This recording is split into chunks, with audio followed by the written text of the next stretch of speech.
طيب الجهاز بتاع اسمك ايه يا حاج؟ الفيديو ده اقسم بالله مهم لكل واحد شغال في الصيانة.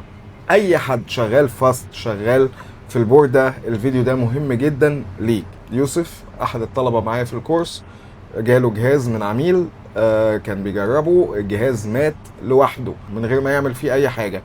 احكي لنا ايه اللي حصل. كان الجهاز جاي براستر، طلعت البوردة لسه اشتغل فيها، رحت كهربتها بجرب البوردة تاني، مش جايب اي حاجة. وانا من اول الكورس جه في يوم بيسلم عليا انا اتكهربت منه، وقلت لك انت عندك كهرباء استاتيكيه في جسمك، وخلي بالك ان دي سهل جدا انها تموت اي تليفون. وسبحان الله حصل. اللي جسمه بيكهرب، اللي جسمه بيحمل شحنة استاتيكية، ممنوع يلمس اي بوردة بايده. اول لما اشتغلت في نوكيا اخدوني علموني حاجة اسمها ال ESD او الالكتروستاتيك ديسشارج. كنت بيلبسوني بالطو وتقيل وحاجات في الجزمة وحاجات في ايديا، ولازم تبقى قاعد مربوط في الترابيزه. كل شويه يحصل عندنا في الورشه ESD تشيك، وانا عمال اقول يا جماعه ايه ده، ايه لازمته ده، لحد لما حضرت محاضره عن الالكتروستاتيك ديسشارجنج. دي بتكون يعني بسبب الحركه وبسبب ان في ناس اجسامها قابله لانها تحمل شحنه استاتيكيه اعلى من غيرها.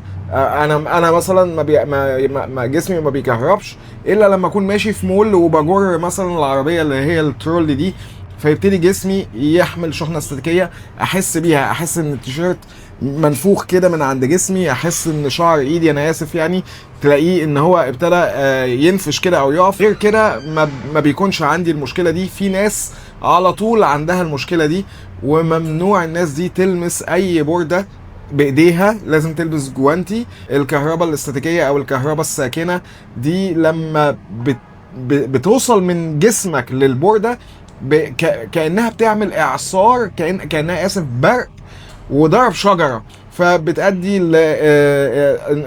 انقطاع خطوط او مسارات في المذر بورد، بتؤدي لحدوث شورت في المذر بورد. يعني ربنا يعوض عليكم، ان شاء الله نقدر ان احنا نصلح التليفون. انا بصراحه مش عارف هل هقدر اصلحه ولا لا.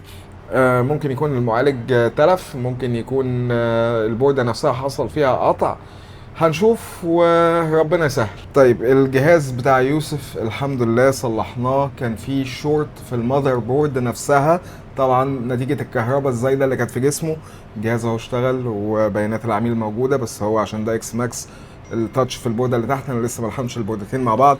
المهم ان الجهاز اشتغل والداتا بتاعت العميل موجوده، والبورده القديمه حصل فيها شورت في البورده نفسها. يعني انا بعد الفحص لقيت ان اي سي الباور فيه شورت، شلت اي سي الباور غيرته لقيت فيه شورت، شلت الاي سي الباور مره كمان غيرته بواحد تاني لقيت فيه شورت. اخدت اي سيات الباور دي حطيتها على بورده تانية ما لقيتش فيه شورت، فحصت ممانعات تحت البورده، تحت الاي سي لقيت فيه شورت جوه البورده وما بينكشفش حتى ولا بالكاميرا الحراريه، البروبات نفسها هي اللي بتسخن.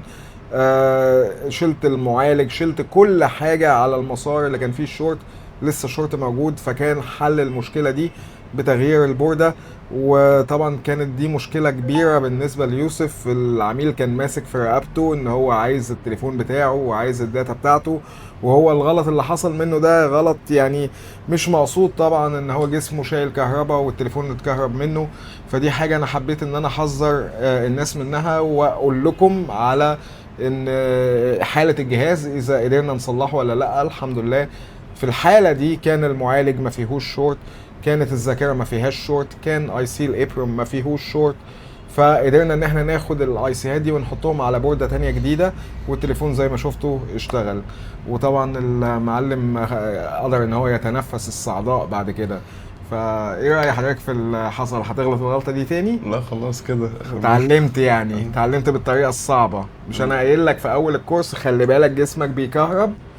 الحمد لله. فحذاري لكل الفنيين بقى من الموضوع ده، علشان محدش يلبس في جهاز مجرد انك تلمس البوردة وجسمك فيه كهرباء الجهاز هيفصل باور. تحب تقول حاجة تاني؟ اشكرك بس. حبيبي ربنا يخليك.